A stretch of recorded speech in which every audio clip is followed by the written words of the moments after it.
আজ চলে এসেছি আমি মোহনগঞ্জ রেল স্টেশনে। আর রেল স্টেশনে এসেছি আমি ময়মনসিংহের উদ্দেশ্যে যাত্রা করার জন্য। তাই ট্রেনের একটু লেট ছিল, তাই আমি কিছু ভিডিও ফুটেজ নিয়ে নিলাম তোমাদের জন্য।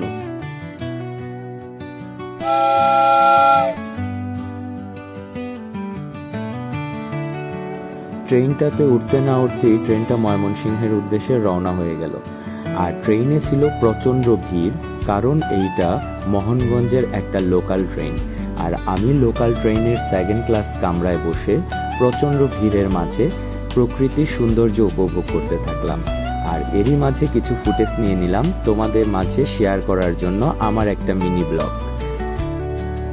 মোহনগঞ্জের এই ট্রেনের সেকেন্ড ক্লাস কামরায় বসে আমার বারবার মনে পড়ছিল মোহনগঞ্জের সেই ছত্তার পাগলার কথা, কারণ ওনার একটা গান আছে যা আমার খুবই প্রিয়। আর গানের লিরিকগুলো হচ্ছে এমন: কেশরীলো ও কেশরী, পাইকুরা তোর খালার বাড়ি, মোহনগঞ্জে উঠবে গাড়ি সেকেন্ড ক্লাসে। ট্রেনও যদি উঠে টিটি, কইবে আমি ছত্তার পাগলার লাগি নাতি, কালাজিরার বাড়ির যাইতাছি, টিকিট নাই আমার কাছে। সুন্দর না লিরিকগুলো? আমার খুবই প্রিয় একটা গান, যা ইউটিউবে আছে, আপনারাও শুনে নিতে পারেন সময় করে।